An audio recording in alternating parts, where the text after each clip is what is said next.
जय हिंद फ्रेंड्स। तो हम पढ़ रहे थे धीरे सिंह ढाबे की शैक्षिक परिदृश्य की बुक, और आज इस बुक में हम पेज नंबर 5, पेज नंबर 6 और पेज नंबर 7 को कंटिन्यू करेंगे। ठीक है, तो शुरू करते हैं आज का सेशन। जैसा कि अपन हर बार शुरू करते हैं किसी मोटिवेशनल कोट के साथ। तो आज का मोटिवेशनल कोट है हमारा, जीत की खातिर बस जुनून चाहिए, जीत की खातिर बस जुनून चाहिए, जिसमें वाल हो ऐसा खून चाहिए।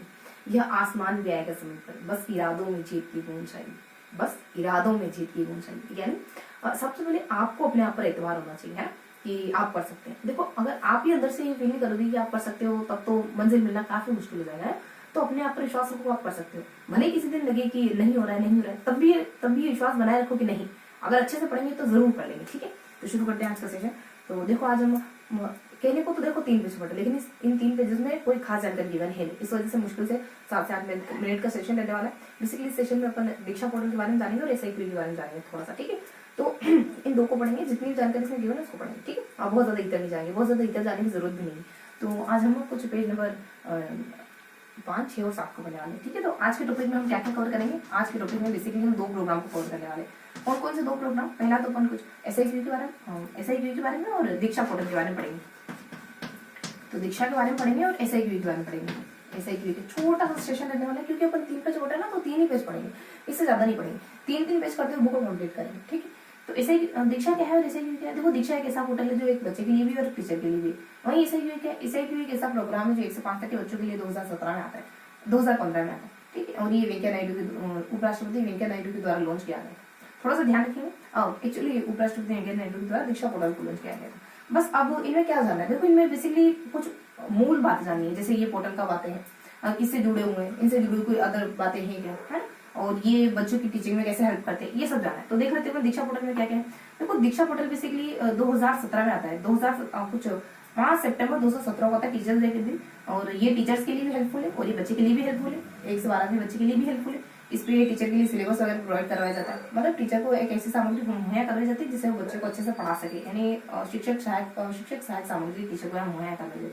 इसके अलावा टीचर के व्यवसाय उन्नयन के लिए भी काम होता है। इस पर बच्चे के लिए तो काम होता ही, और इसका एक राजस्थान संस्करण भी पब्लिश हो रहा, मतलब आया था, लॉन्च हुआ था, जो राजस्थान राइज के नाम से जाना जाता है। ये बेसिकली एनसीईआरटी के द्वारा बनता है। ये 35 भाषाओं में मौजूद है। ये बहुत सारे सिलेबस प्रोवाइड करवाता है, जैसे कि एनआईओएस का सिलेबस हो गया, सीबीएसई सिलेबस हो गया, एनसीईआरटी का सिलेबस हो गया, है ना। तो ये कुछ बेसिक जानकारी दीक्षा को लेकर के, और कुछ digital infrastructure for knowledge sharing. ठीक है, फॉर नॉलेज शेयरिंग ध्यान रखेंगे।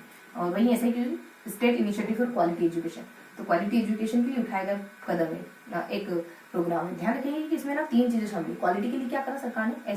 सीसीई, सीसीपी और एडीएस, सतत व्यापक मूल्यांकन, और चाइल्ड सेंटर्ड पेडागोजी और एक्टिविटी बेस्ड लर्निंग। ये 3 प्रोग्राम इसके तहत लाए गए। और इसकी कुछ संस्थाएं भी है, कुछ संस्थाएं इसको क्रिएट कर, इसको कंडक्ट करने में, इसके फॉर्मेट को बनाने में, है, और मदद करती है, इसके अकादमिक कार्य में मदद करती है। जैसे कि बीकानेर हो गया, उदयपुर हो गया, जयपुर हो गया। जयपुर इसके ड्राफ्ट बनाने का काम करता है, उदयपुर इसके अकादमिक कार्य करता है, एकेडमिक कार्य करता है। वही बीकानेर इसकी शैक्षिक जो भी क्रियाविधि है उन सारी को संपन्न करता है ना। और इसके उद्देश्य क्या है? बेसिकली इसके उद्देश्य बच्चे के नामांकन को बढ़ाना और बच्चे का पढ़ाई में इंटरेस्ट पैदा करना, और भय वाले माहौल से बच्चों को एक खुशनुमा माहौल में पढ़ाने की कोशिश करना, है ना। ये सारी जानकारी। बाकी एसआईक्यू के उद्देश्य क्या है? देखो, बेसिकली एसआईक्यू का उद्देश्य यही है कि बच्चा एक्टिविटी से जुड़े, तभी तो इसमें एबीएल शुरू हुआ, तभी तो इसमें सीसी शुरू हुआ।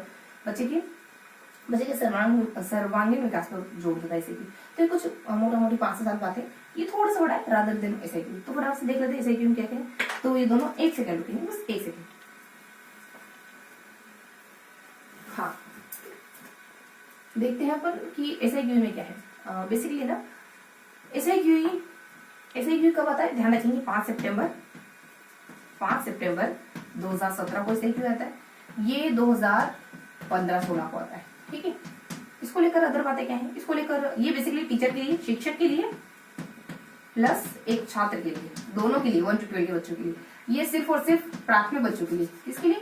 प्राथमिक छात्रों के लिए, प्राथमिक,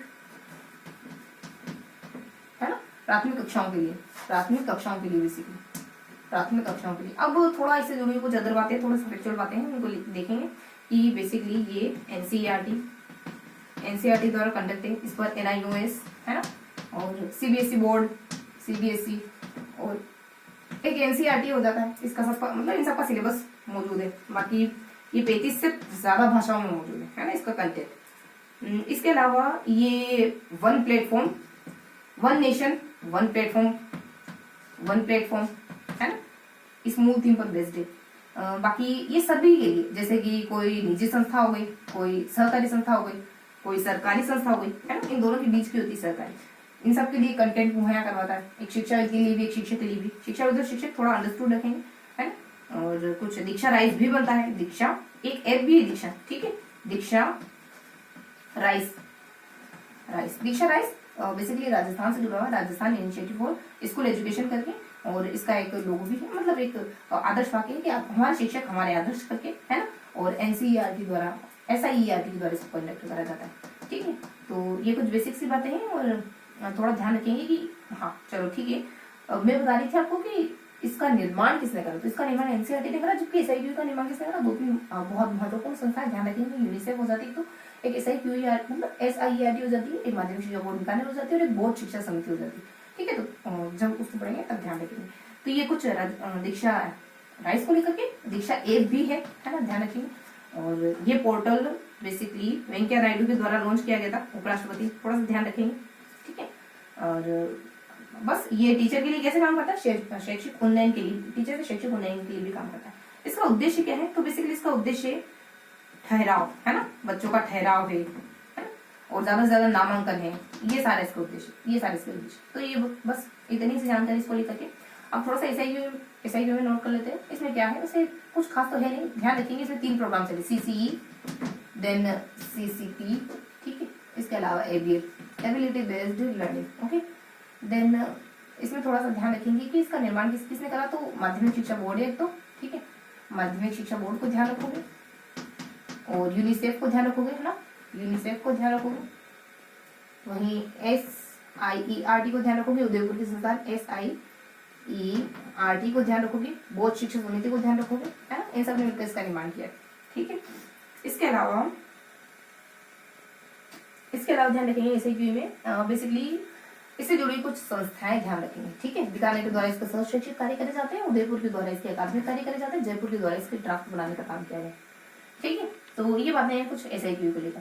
ये 1 to 5 के बच्चों के लिए 2015 में आने वाला प्रोग्राम है ना, और इसके अंतर्गत ये 3 प्रकार के प्रोग्राम चालू किए गए। तो ये कुछ बेसिक जानकारी, थोड़ा सा CCE में ध्यान रखोगे, थोड़ा सा गिवन था इसलिए बता रही हूँ।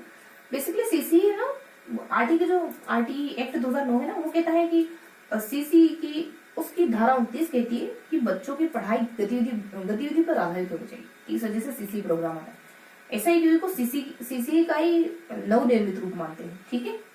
इसके अलावा ध्यान रखेंगे कुछ के CCE में क्या होता है, इसलिए CCE में ना 3 योगात्मक मूल्यांकन होते हैं। एक में 45% सिलेबस कवर होता है, एक में 50%, एक में 15% है। तो ये कुछ सितंबर है, कुछ फिर जनवरी के आसपास होता है, और एक बोर्ड परीक्षा से पहले जिसको अपन प्री बोर्ड कहते हैं। तो थोड़ा सा CCE के बारे में बेसिक अंडरस्टूड रखेंगे इन बातों को, ठीक है।